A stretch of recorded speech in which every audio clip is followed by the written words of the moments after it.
On Thursday, May 13th, Elmhurst University hosted its annual Student Leadership Awards ceremony, where the Blue Jays athletic department recognized its annual Scholar Athlete of the Year and Athlete of the Year award recipients. The Men's Scholar Athlete of the Year award went to Andrew Frerich of the men's lacrosse team.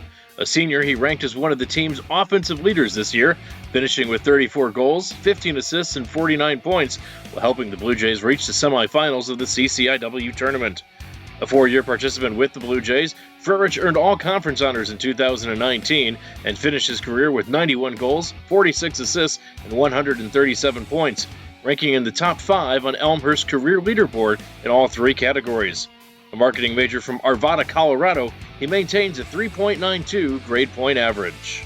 Andrew, or as we call him, Frenchie, was a phenomenal student athlete for us and really embodied everything that our program talks about, from being 1% better every day to our core values of academic excellence, accountability, toughness, and family. He was constantly improving over his 4 years in our program, and even so much so to one of the hardest positions to play in our program, and a guy who could do everything for us on the field. And off the field, he was always on point. You know, he ended up being on our leadership council, which was voted on by all the players on the team. He was a phenomenal leader. He was the guy who in meetings I'd have to constantly be like, I'd ask a question for everyone to answer, and I would say, but Frenchie can't answer it. So then someone else would have to answer it. He was just always on point. You know, he's the type of player that moves a program forward, that sets a standard both academically and athletically, and is always just there to get the job done, and cares about the team more than anything. He's involved in so many different things and so many different aspects, but his grades and his lacrosse never slipped ever.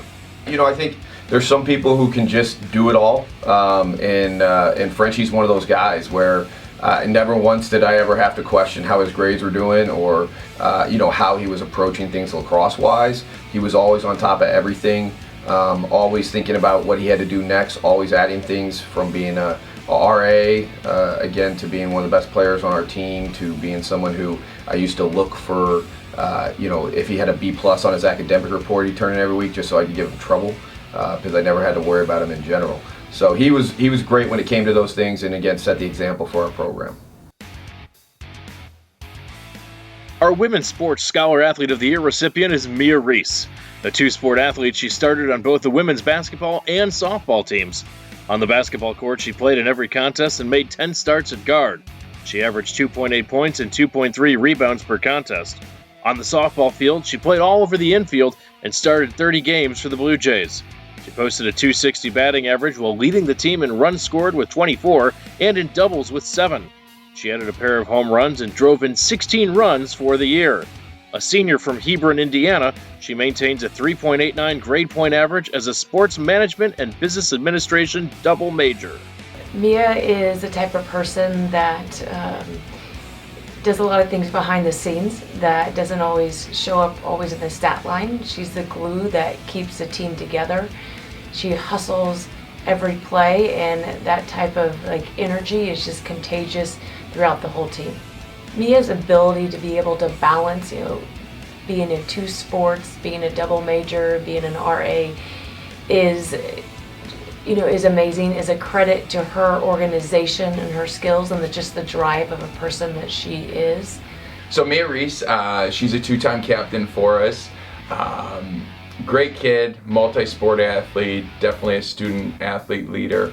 But for us, I mean, she was kind of a Swiss Army knife. So by nature, she's typically a catcher, corner infielder, and due to injury, some setbacks, things going on, we had to have her step in and play shortstop, and she's never played shortstop before. So that was a little bit of an adventure for all of us. But she did it willing, and she did it as a Blue Jay, which was great to see out of a senior leader. And so she stepped into that role. We had to bounce her around the lineup too with, again, some injuries, things like that. So she made the most out of a lot of her opportunities. And then when we put her in the position, though, that was best for her, she played as well as anybody could have asked for in the conference. And so it was very, very big for her to be able to compete and help this team in many different ways. She's an RA, she's involved in student athlete leadership, she's a multi-sport athlete, captains on both, I think the reality is if she wasn't doing all that, I don't know what she would do. But no, working hard is easy for her, and she's a great student.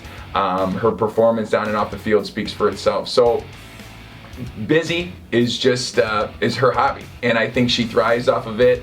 Obviously she likes her off days too, but she's a kid that's willing to work hard, and you ask her to do something extra or help in this way where she doesn't normally help, she'll be the first one to say yes and run to the front of the line. Our Women's Sports Athlete of the Year award winner is Emily Gilligan from the Women's Track and Field Squad. This marks the second time in her career she's earned the honor after previously winning the award in 2019. While the CCIW Indoor Track and Field Championship was not held due to the pandemic, Gilligan scored a second-place finish in the 3,000 meters, competing against the league's top performers at the CCIW Elite Indoor Invitational. During the outdoor season, she ran the steeplechase for the first time in her career and promptly set a new school record. At last weekend's CCIW Outdoor Championships, she bettered her own school record and won the CCIW individual title in the steeplechase, winning the race by nearly 20 seconds.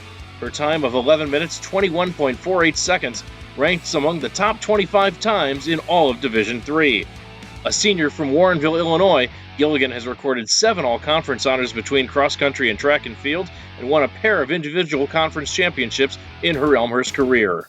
Honestly, I think what I'm most proud of about Emily isn't a specific race, but just the fact that she raced again this spring. So a lot of people don't know she took a semester away last school year and stepped aside from running entirely, and that was for her health and for her own good and something that we really supported. But that, to me, that kind of frames even more how exciting her success was this spring, that she was able to get back on the track and do so as well as she did. So obviously the kind of culmination of this spring was this past Friday when she won the conference championship in the steeplechase.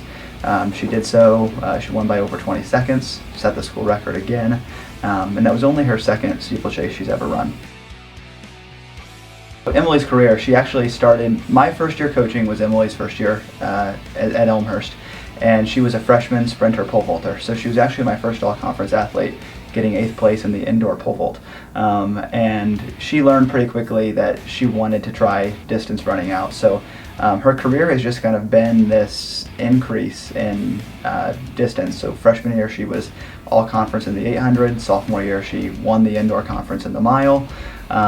Joined the cross country team and was an all conference cross country runner for a couple years. And so we knew, Coach Molly and I have talked for 2 years that the steeple is something she could probably excel at, but we wanted to make sure it was something that we were in a good place physically, mentally, emotionally to be able to do. It's a really hard event, so 3,000 meters where you're jumping over 5 barriers every lap and 1 water jump. So we weren't going to just throw her in it until we thought she was ready. But when we did, her very first race was at Wheaton College earlier this spring.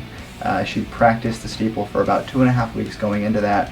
In her very first race, she won by 7 seconds and set our school record in the process. So we knew it was something she could probably do. She's a heck of an athlete, tough as nails, and a really, really competitive person. So we knew that the match could be good, but you never really know with a steeplechase until you throw somebody in it. Are they going to love it or are they going to hate it? The Men's Sports Athlete of the Year award winner is Jimmy McAuliffe of the wrestling team. Despite his season getting cut short due to the pandemic, McAuliffe finished the year with a perfect 11-0 record on the mat. He captured the second CCIW individual championship of his career by winning the conference title at 141 pounds in February. Facing the nation's top competitors at the National Wrestling Coaches Division III Championship, he posted a perfect 5-0 record to win the national title at 141 pounds.